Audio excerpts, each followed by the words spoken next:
1절부터 5절까지 말씀입니다. 함께 읽겠습니다.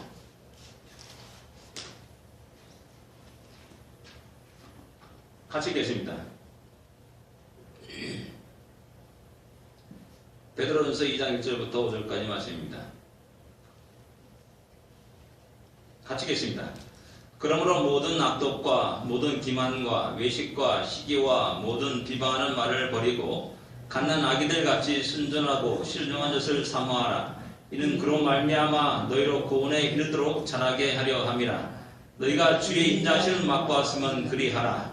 사람에게는 버림받아 되었으나 하나님께는 택하심을 입은 보배로운 산돌이신 예수께 나아가 너희도 산돌같이 신령한 집을 세우지고 예수 그리스도로 말미암아 하나님이 기쁘게 받으실 신령한 제사를 드릴 거룩한 제사장이 될지니라. 아멘.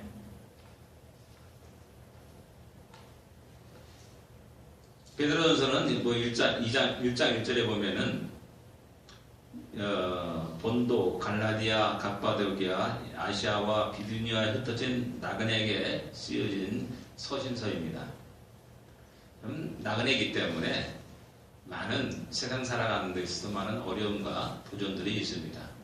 그런 사람들에게 어떻게 살 것인가, 어떻게 하나님께 영광 돌리며 살 것인가, 그런 문제를 다루고 있는 것을 보게 됩니다. 오늘 본문을 이렇게 보게 되면 1절을 여러분 다 같이 읽어보겠습니다. 1절 하시겠습니다. 그럼 모든 악독과 모든 기만과 외식과 시기와 모든 비방하는 말을 버리고, 우리가 나그네 세계를 살아가면서 버려야 될 것이 있다는 사실입니다. 악독과 모든 기만과 또 외식과 시기와 비방의 말이다, 이렇게 말씀하고 있습니다. 이런 모든 것들은 좋은 것이 아니죠. 어떻게 보면 금해야 될 것이고 성도란 마땅히 버려야 될 것이다 라는 사실입니다. 이것을 버리라는 것을 보면은 1절의 말씀은 우리로 하여금 거룩한 삶, 세상 사람과 무엇인가 구별된 차별이 있는 삶을 살 것을 우리에게 요구하고 있고, 거룩을 추구할 것을 갖다가 우리에게 늘 말씀하는 것이라 할 수가 있습니다. 근데 우리가 생각하는데 악독과 기만, 옛날 성경에는 계율로 이렇게 되어 있습니다. 이런 것은 내가 지금까지 해본 적이 없다라고 생각합니다. 다 그렇게 생각하죠. 근데 이제 외식이라든지 시기라든지 이 비방하는 말을 우리가 인정할 수가 있습니다. 근데 악독과 계율은 아무리 생각해 기억을 더듬어도 그런 것은 없는 것 같아요. 이렇게 우리가 많은 사람들이 생각하고 그런 경향들이 있습니다. 근데 우리가 좀 약간 사회생활 하다 보면은, 특별히 한국에서 사회생활 하다 보면은, 모두가 대부분이 아마 이런 것에 빠져들기 쉽다는 겁니다. 이 기만이라는 이 말은, 이 우리가 보통 낚시하듯이 좋은 미끼를 가지고 이렇게 탁 낚시를 던지게 되면은 그 물고기들이 탁 물지 않습니까? 그렇게 그런 것들을, 상대를 속이는 것, 그런 것들을 기만이라 말하고 있는 겁니다. 자, 우리가 성공하기 위해서 그런 기만책을 많이 쓰게 되고 계율을 많이 하게 되고 교활함을 드러낼 때가 많이 있습니다. 슬쩍 상대를 타락시키기도 하고요. 또 자기의 어떤 잘못된 그 일에 동참시키기도 하는 그런 일들을 많이 기획하고 나갑니다. 왜? 나만 그러면 안 되지 않습니까? 갇혔던 동료가 있으면 마음이 평안하지 않습니까? 근데 그런 식으로 해서 많은 그런 나쁜 일에, 안 좋은 일에, 죄악 가운데 우리를 갖다가 빠뜨리려고 하는 그런 많은 시도들을 하고 또한 그것을 당하는 때가 많이 있다는 사실입니다. 그런 거에서 떠날 것을, 버릴 것을 우리에게 이야기하고 있다는 사실입니다. 특별히 이렇게 비방하는 말이 된 것은 또 우리가 특별히 조심해야 될 부분이라는 겁니다. 우리가 시기와 비방 이런 것들은 그냥 아주 쉽게 가볍게 여기면서 살아갈 때가 취급할 때가 많이 있습니다. 근데 우리가 이제 좀 제가 예전에도 그랬지만은 저는 참 부정적으로 생각했던 그런 성향들이 굉장히 강했던 사람입니다. 비판적이고 부정적인 그런, 그러다 보니까 남 잘 되는 것을 못 봅니다. 어떻게든지 꼬투리 잡아가지고 깎아내리려고 하는 것이 제 습성의 본성이었습니다. 왜 내 눈에 그런 것만 보이는지 모르겠어요. 다른 사람 다 칭찬하는데 제 눈은 그게 아닌 겁니다.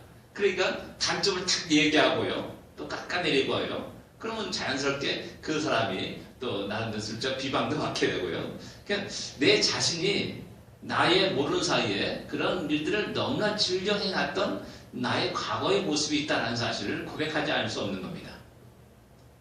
그런 의미에서 베드로 사도는 야, 우리가 크리스찬이 아니냐, 예수를 믿는 사람이 아니냐, 그러면 이런 것은 좀 버려야 되고 내려놓아야 되고 이런 것을 좀 떠나야 되지 않느냐라는 그런 말씀을 하고 있는 겁니다. 근데 또 이것을 버려야 될 이유가 있는 겁니다. 앞장 1장 24절을 보게 되면 뭐라고 합니까? 같이 읽어보겠습니다. 모든 육체는 풀과 같고 그 모든 영광은 불의 꽃과 같으니 풀은 마르고 꽃은 떨어지되 오직 주의 말씀은 쇠스로 있도다. 우리가 생각하고 추구하고 바탕바탕 살아가는 모든 것들이 다 유한한 존재라는 겁니다. 그게 화였던 그 인생도 오늘 아침에 와르르 무너지게 되고요, 떠나게 되기도 해요. 또 감옥에 가기도 하고 그런 일들이 우리 한국의 정치 현상에서 너무나 많이 일어나는 겁니다. 뭐 대통령도 감옥에 있지 않습니까? 우리나라 대통령 코스는 당연하게 퇴임하게 되면 감옥 가는 것이 당연한 대통령 코스 같아요. 이런 일들이 그 사람이 대통령 있을 때 얼마나 크게 그 권세를 휘두르고 놀았습니까? 그런데 딱 끝나고 나면은 감옥으로 가는 겁니다. 그 영광도 보잘것없다는 사실을 깨닫게 됩니다. 부귀영화 그 모든 것도 다 썩어질 것이라는 사실입니다. 그러기에 성도들이여, 너희는 영원한 것을 추구하라. 그것은 거룩한 삶이다.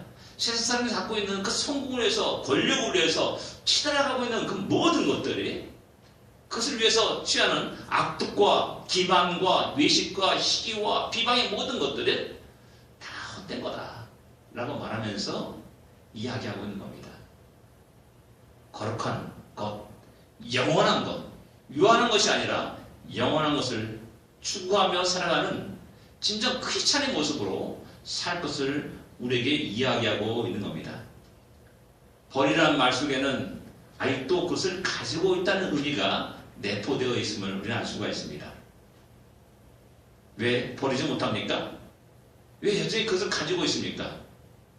그것은 바로 우리가 아직도 옛생활, 옛습관을 갖다 그대로 간직하고 있고 고수하고 있고 아직 고집스럽게 그것을 붙잡고 있다는 겁니다. 우리는 크리스찬이 되었습니다. 거듭난 자라고 말합니다. 근데 여전히 생활의 모습은 여전히 똑같습니다.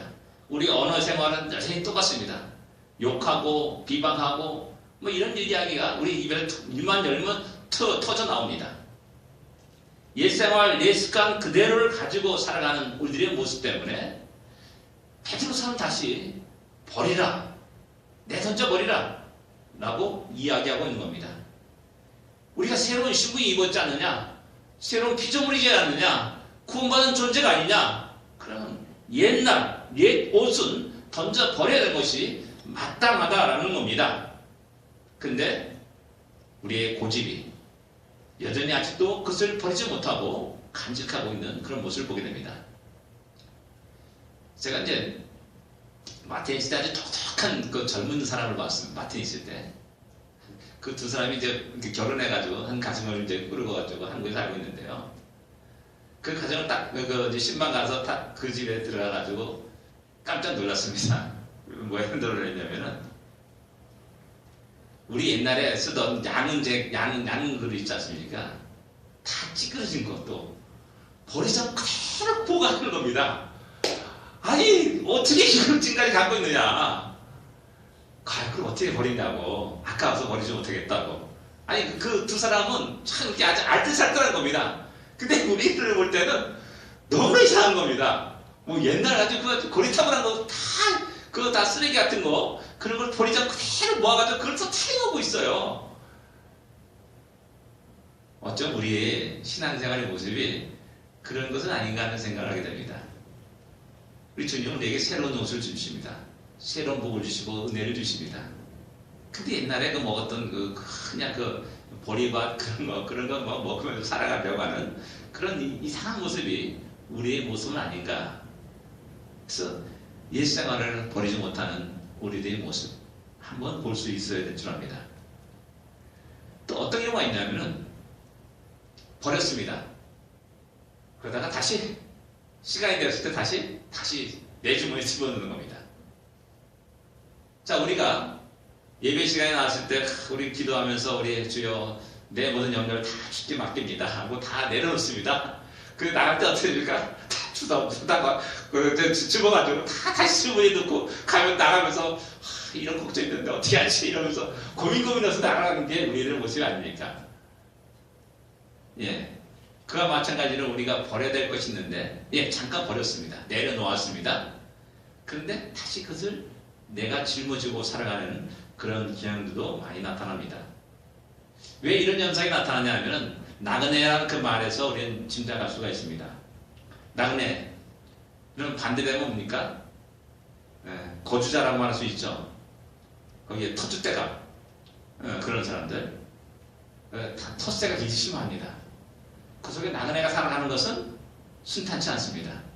여러 가지 텃세 때문에 여러 가지 시달리고 어려움 당하고 곤란을 당하기 일쑤입니다. 그 속에서 한 번, 두 번 살아가다 보니까 어떻게 됩니까? 야, 내가 욕도 안 하고 말이야.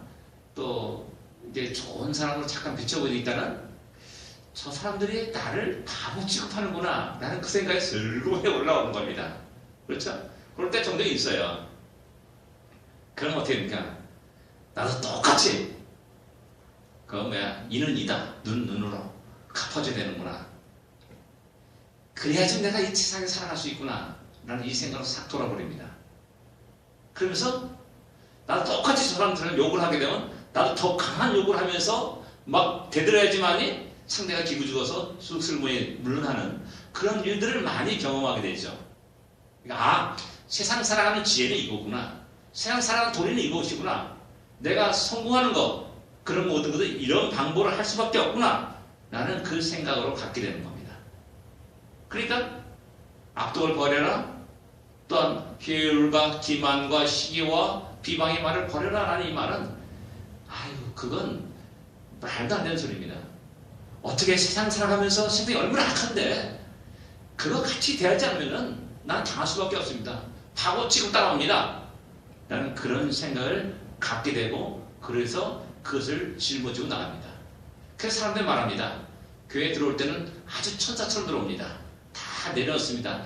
아유, 형제님 안녕하십니까? 어유 사랑합니다. 얼싸안고 포옹하고 그렇게 나가죠.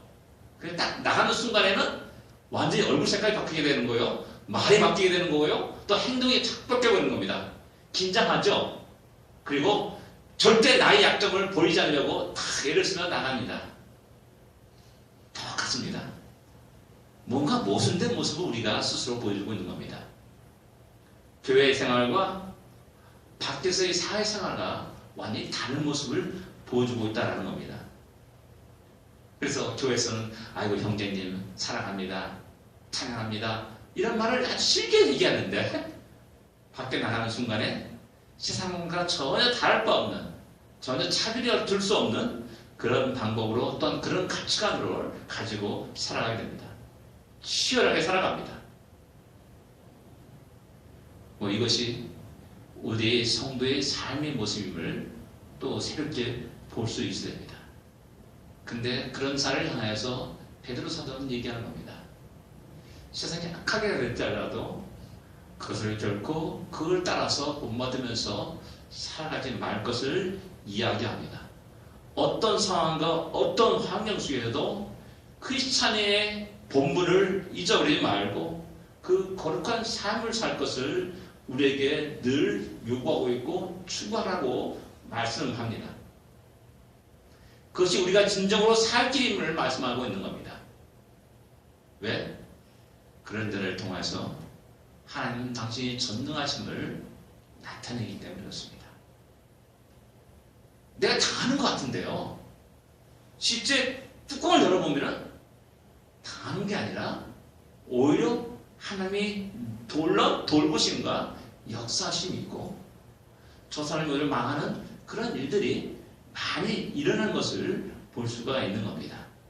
그래서 그것을 알고 있는 사도 베드로, 전능하신 하나님을 알고 있고 믿고 있고 의지하는 사도 베드로는 성도들이요, 세상이 약하다고 악으로 그를 갚으려고 하지 마십시오.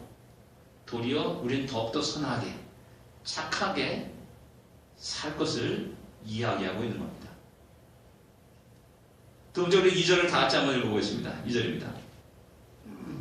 갓난 아이들 같이 순전하고 신중한 것을 사모하라. 이는 그런 말미암아 너희로 구원에 이르도록 자라게 하려 함이라. 아멘. 두 번째 우리가 생각할 수 있는 것은 뭐냐면은 신령한 것을 사모하라 라는 이 말씀입니다. 우리들의 현실은 내가 선을 행하고자 하는데 우리 현실은 선함이 나에게 없다는 것이 늘 어떤 갈등의 요인입니다. 좋은 말을 해야 되는데 우리 입에서 나오는 말이 거친 말이고 상처 주는 말이고 시기와 질투의 말들이 쏟아져 나오는 것이 우리들의 현실입니다. 그래서 우리는 말합니다. 새해 첫날에 최선도 우리는 올해 안에 이렇게 살겠다 하고 딱 결정하고 결단하고 딱 표를 적기도 합니다. 그리고 그렇게 살기를 각오합니다. 며칠 갑니까? 3일 갑니다. 작심 3일이라 다 넘어집니다. 다 실패합니다. 뭐 금주구면 뭐 그런 것도 뿐만 아니라 다른 모든 것들 다 그렇지 않습니까? 성경 읽고 있습니까? 열심히 읽고 있습니까? 올 한해는 성경 한 번을 읽도록하겠다 라고 각오하지만은 뭐 며칠 안 갑니다. 그 강제로 막 몰고 해야지 이제 쭉 끌려가다가 이제 좀 읽고 그런 것이 우리들의 현실이 아닙니까? 이런 모든 것들은 어떻게 보면은 소극적인 대응 방법이라 할 수가 있습니다. 근데 사도 베드로는 우리에게 적극적인 방법을 얘기합니다. 전혀 새로운 방법을 얘기합니다. 신령한 뜻을 사모하라 라고 말씀합니다. 그러면 성장할 것이다. 성숙할 것이다. 라고 얘기하는 겁니다.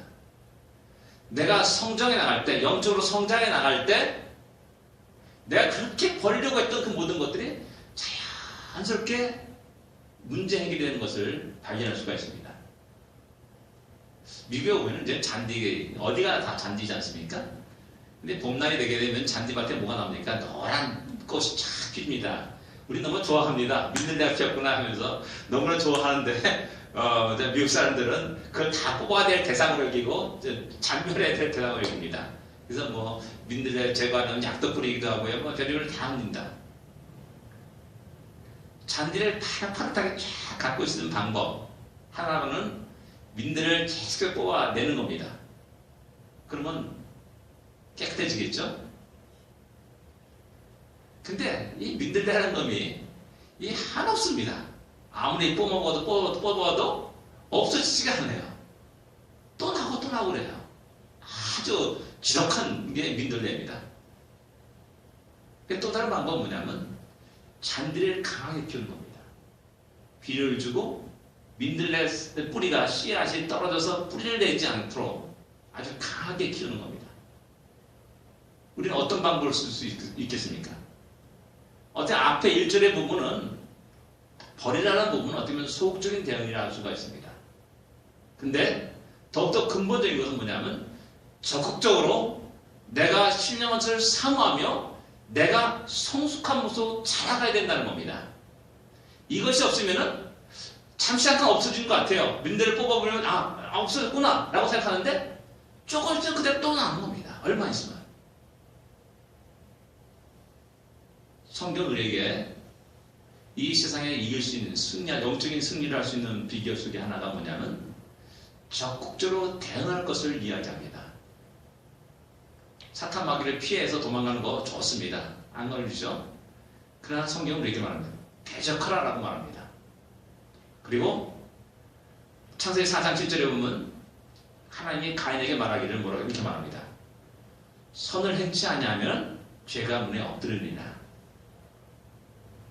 죄와 싸워서 막 이기려고 애를 쓰지 말고 정반대로 너가 선을 행하라 라고 말하는 겁니다. 또 로마서에도 마찬가지입니다. 선을 행하여 죄를 이기라 라고 말씀합니다. 그래서 지금 적극적인 어떤 대응이라 할 수가 있습니다. 왜 적극적인 대응할 수밖에 없냐? 내가 잘해야만 된다는 겁니다. 내가 성장해야 된다는 것이죠. 조그만 가지는 작은 바람에도 흔들립니다. 촛불? 잠깐 내 숨소리만 이래도 막 흔들흔들해가지고 곧 꺼지같이 그렇게 보여줍니다. 그러나 용광로의 큰 불은 어떻습니까? 아무 내가 센 바람을 불어도 전혀 끄적도 하지 않는 것이 용광로의 불입니다. 마찬가지로 우리가 세상의 많은 유혹과 진정 하나님의 영광을 드러내면서 내가 살기를 원하고 있고 또 나의 모든 삶 속에 하나님의 크고 놀라운 일들이 이루어지기를 원하고 살기를 원하는 크리스찬들이란다면 내가 먼저 주 안에서 믿음의 모든 영적인 것들이 성장해 나가야 된다는 사실을 늘 기억해야 됩니다. 저는 이 원리를 몰랐었습니다. 그냥 끝없이 방황하고 괴로워하고 저의 신앙의 가장 큰 위기 상황에 있었던 때가 군대 제대하고 나서였죠.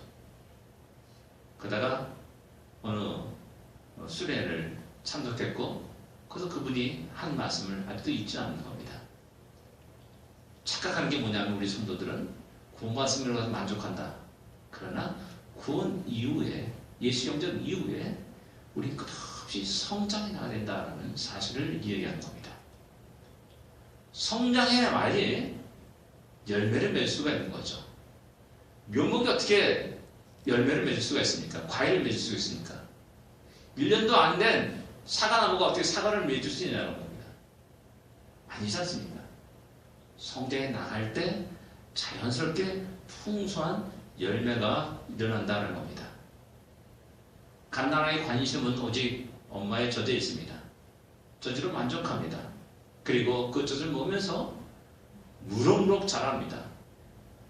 엎어지지도 않았던 그 아이가 어느 날 엎어집니다. 좀 더 지나게 되면 벌떡 일어납니다. 좀 더 지나면 막 뛰어다닙니다. 지금 주원이, 예원, 이한이 다들 뛰어나지 않습니까? 네, 잘하는 겁니다. 성장해 나가는 겁니다. 성경은 우리에게 늘 끝없이 이 성장의 면을 갖다가 이야기하고 그 중요성을 갖다가 말합니다. 영적으로 성장해 나갈 때 내 과거에 그렇게 추구했던 열심을 내었던 시간과 열정을 들였던 모든 것들이 얼마나 어리석은지를 새롭게 알게 되는 겁니다. 저는 이제 강가를 그랬습니다. 제가 참 성격이 참 이상해가지고 시험을 보면은 그 시험지를 버리지 않고 이게 딱 적어가지고요 항상 이게 포켓에 집어넣습니다. 우리 중학교 때는 그 매일 아침마다 그 매일 시험을 봤어요. 매일. 인천중학교인데요. 매일 시험을 봤어요. 그 매일 시험지가 하나씩 오는 겁니다. 그럼 이제 맨날 여기다 집어넣습니다. 한 달 동안 하면 이렇게 물어 일어나요. 그 내가 왜 이거 하고 있지? 그 다음날 하루 다 정리하고 다 버립니다. 근데 이 습관을 갖다가 버리지 못합니다. 또다시 집어넣는 겁니다. 또다시 집어넣어요. 한 달 동안 종이 막 그럼 이게 불어납니다. 그럼 다 거의 또 보면 다 버리게 되는 것이죠. 쓸데없는 거. 지나고 나면 내가 그게 아무것도 아닌데 그렇게 쓸데없는 걸 꼬리꼬리 모아놨다가 또 버리고 모았다 버리고 모았다 버리고는 이런 어리석음을 잠깐 범한다는 거죠. 근데 예수 믿고 나서 성장하면서 하나님의 뜻을 알면서 내가 해야 될 일이 무엇이며 내가 가야 할 방이 무엇이며 하나님 나를 향하신 뜻과 계획이 무엇인지를 알다 보니까는 그러면서 다 정리되고 시간을 갖다가 이거 하나만 내가 알겠다. 다른 거 필요 없다. 이것이 나에게 하나님께서 나에게 주신 나의 사명이다. 다른 거 점점점 보내면서 내 친구 사역하는 그것에서 불화할 필요가 없고 그럴 필요가 없다는 겁니다. 이것이 성숙한 자의 모습이라 할 수가 있습니다. 그래야만이 우리가 바르게 하나님께 영광을 돌리며 영적인 승리를 하며 또는 아름다운 결실을 맺으며 살아갈 수 있다는 겁니다. 그렇지 못하면 무언짐을 증거하는 어리석은 자가 되게 된다는 겁니다. 신령한 뜻을 사모하십시오. 그리고 튼튼히 성장하십시오. 그리고 날마다 힘있는 믿음의 발걸음을 내디디십시오. 세상 사람들 말에 다른 사람의 말에 귀를 기울일 필요가 없습니다. 어쩌면 그런 모든 것들은 헛된 것이고 또한 세상의 자랑일 뿐이라는 사실을 우리는 기억해야 됩니다. 오직 신령한 사모하며 더욱더 하나님 뜻이 무엇인지 알며 내가 행해야 될 일이 무엇이며 나의 인생 속에 하나님이 나에게 주신 사명이 무엇인지를 바로 알 수 있는 우리가 되어야 됩니다. 3절을 다 같이 읽겠습니다. 3절입니다. 너희가 주의 인자심을 맛보았으면 그리하라. 예, 주의 인자심이 뭡니까? 사랑과 자비와 긍휼입니까? 오늘 보니까 그런 것보다도 오히려 주의 도우심을 맛보았으면, 그런 말이 더 이렇게 강하게, 아니, 인자란 그 말의 언어가 그런 뜻입니다. 사용할 수 있다, 도움을 줄 수 있다, 뭐 그런 의미를 갖고 있는 말입니다. 그러니까 어떻게 보면 우리는 주님이 주신 너무나 풍성한 은혜가 있습니다. 도움이 있었습니다. 지금까지 우리가 그렇게 살아왔습니다. 주의 도우심으로 살아왔고, 주의 은혜로 살아왔고, 주의 인도하심에 살았고, 주님의 역사심 속에 살아왔습니다. 그렇다면 그리하라, 신령한 것을 사모하라는 말입니다. 계속해서 자라가라 라고 말하는 겁니다. 이것이 바로 우리 모든 성도들이 마땅히 해야 될 일이라는 것입니다. 2018년 한 해가 이제 한 달이 어서 휙 지나갔습니다. 남은 이제 11개월이 더욱더 그러한 성장하는, 신령한것을 먹으면서 성장해 나가는, 하나님의 뜻을 더 깊이 하는, 하나님의 그 마음을 헤아려 하는 진정한 성도가 되어야 됩니다. 근데 4절을 한번 딱 같이 읽겠습니다. 4절입니다. 사람에게는 버림바 되었으나 하나님께는 택하심을 입은 보배로운 산돌이신 예수께 나아가. 우리는 항상 우리 성경의 결론은 항상 뒤에 있습니다. 그래서 예수께 나아가 이렇게 말합니다. 근데 이제 요즘 표준 개역 성경을 이렇게 읽어보니까는, 또 공동성 번역을 이렇게 읽어보니까는 그 결론이 앞에 나 있어요. 예수께 나가십시오. 이게 딱 나오고 그 다음에 말이 나와 있더라고요. 성경 번역이 이렇게 우리 한국 번역이 이렇게 되어 있습니다. 그리하라. 그러면 예수께 나가십시오. 라는 말입니다.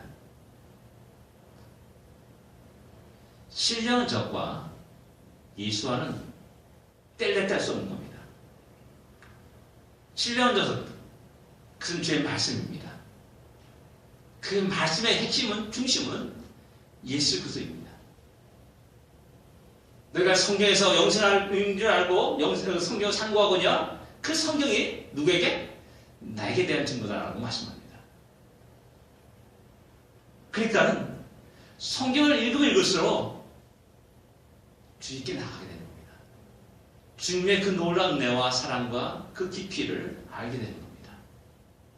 그러면서 주님을 떠나서 한시도 살 수 없던 존재라는 것을 새롭게 알게 되죠. 그들 주님과 동행하는 삶을 살게 되는 겁니다.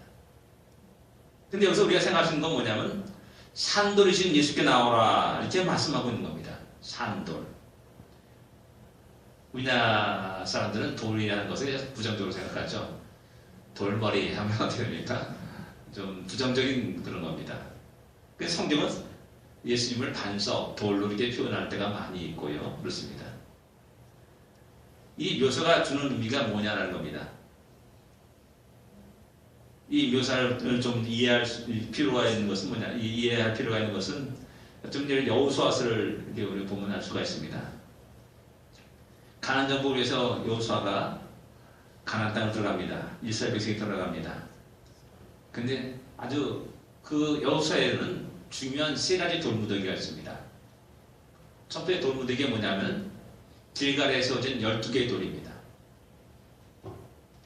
이것은 이스라엘 백성들이 요단강을 건너서 그 요단강 안에 있었던 12개의 돌을 가져다가 세운 돌입니다.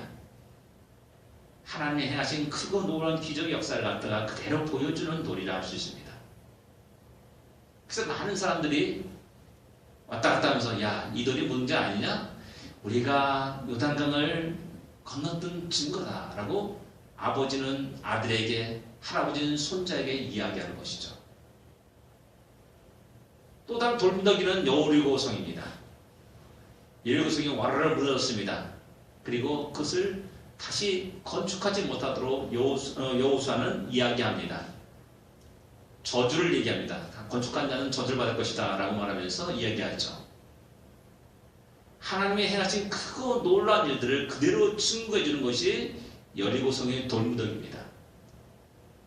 그런데 어느 누구도 그걸 건드리지 못했어요.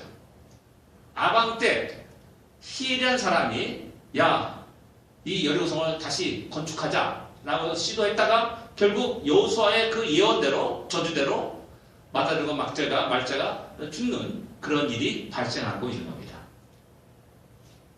그 저주가 무서워가지고 어느 누구도 시도하지 않았던 그것을 갖다가 용감하게 히엘이라는 사람이 건드리게 된 거죠. 또 다른 돌무더기는 르벤 지파와 갓 지파와 또 므낫세 반 지파가 이제 전쟁이 다 끝났습니다. 야, 이제 고향 돌아가자 해가지고 돌아가면서 요단강 저편에다가 거대한 단을 쌓습니다. 그래서 난리 났죠. 다시 우상을 섬기려고 하느냐. 그래서 전쟁도 불사할 정도로 달려갑니다. 사정을 듣습니다. 아, 그게 아니라 너희들이 만약에 후손들이 우리는 너희 그 하나님의 백성과 관계없다라고 말한다면은 이 돌단을 봐라 라면서 그 보여주는 형태로 그 손을 쌌다라고 이렇게 이야기하죠. 그 모든 돌은 의미가 있었습니다. 하나님이 살아계심과 역사심을 늘 이야기하는 산돌입니다. 그건 어떻게 됩니까? 근데 점점 세월의 흐름에 따라서 그 돌은 의미 없는 돌로 바뀝니다. 의미 없는 돌이었습니까? 아닙니다. 의미 있는 돌인데도 불구하고 우리 인간들에게 믿음이 점점 사라지면서 그 돌은 하나의 돌덩이에 지나지 않는 겁니다. 어떤 사람은 여리고성에 그 무너진 돌을 주워다가 자기 집 주춧돌로 삼았을 줄 모릅니다. 또 12개 돌도 역시 마찬가지로 그렇게 사용했을 줄 모릅니다. 흔적도 없어지는 겁니다. 사라져 버리는 겁니다.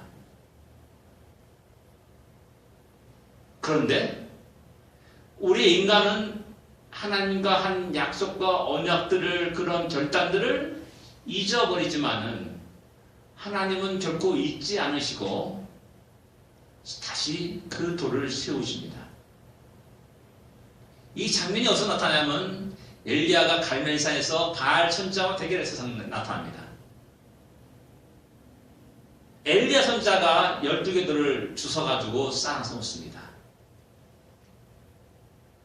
무너진 단을 다시 쌓습니다. 그리고 바알 선지자와 대결하는 장면입니다. 인간은 망각의 동물이라서 잊어버렸습니다. 그러나 하나님은 한시도 잊지 않았습니다. 100년이 지나도 잊지 않았고 200년이 지나도 잊지 않았고 300년이 지나도 잊지 않았고 400년이 지나도 잊지 않았고 1000년이 지나도 잊지 않았습니다. 그리고 그 약속대로 하나님이 친히 다시 그것을 세우십니다.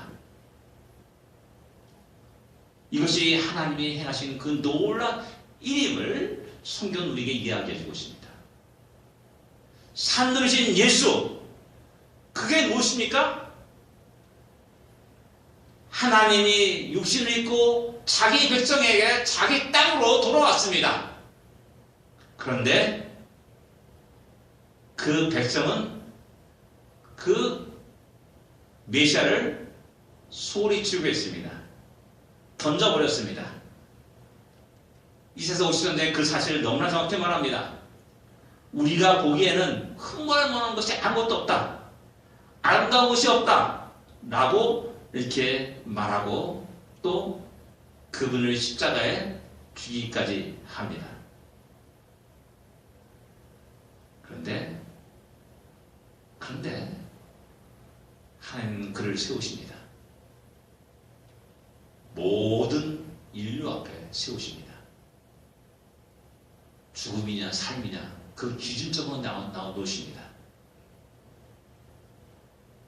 유한한 삶이냐 영생이냐 라는 그 기준점에 딱 그분을 놓으십니다. 그리고 오직 이 예수를 통해서 구원을 받으시고 하늘에 들어가시고 영생을 얻을 수 있다는 사실을 분명히 말씀합니다. 하나님이 행하신 놀라운 기적의 역사를 보여주십니다. 그래서 산돌이신 예수께 나가라 라고 말씀하면서 5절 첫문에 딱 이렇게 말합니다. 다 같이 읽어보겠습니다. 너희도 산돌같이 신령한 집으로 세워지고 예수 그리스도로 말미암아 하나님을 기쁘시게 받으시는 신령한 제사를 드릴 거룩한 제사장이 될지니라. 하나님이 예수를 세우셨습니다. 다시 그를 불러 부활시켰습니다. 생명을 부활하셨습니다. 그리고 모든 인류 앞에 그를 놓으셨습니다. 그러면서 말합니다. 너희도 산돌같이 세워져라 라고 말하는 겁니다. 내가 세워지는 게 아닙니다. 세우는 게 아니라 서는 게 아니라 세워지라고 말씀합니다. 세워지라고. 하나님이 우리를 세우신다는 겁니다. 하나님의 능력이 우리를 세우실 것이라는 겁니다. 당신의 영광을 위해서 우리를 세우실 것이라는 겁니다. 한 영혼을 세우실 것뿐만 아니라 가정을 세우시고 또한 교회를 세우시는 하나님의 크고 놀라운 일들이 우리를 통해서 이루어질 것이라는 사실을 말씀하는 겁니다. 이런 모든 것들은 결국 신령한 젖을 사모하는 자에게, 그 젖을 먹고 성전에 나가는 자에게 해당되는 하나님의 크고 놀라운 은혜인 것입니다.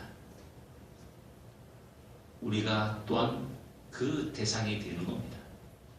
우리 시온장로회가 그런 대상이 되어서 하나님께 영광 돌리는 아름다운 모습으로 우뚝 서고 또한 그런 소문난 교회와 우리 모든 성도가 되기를 원합니다. 기도하겠습니다.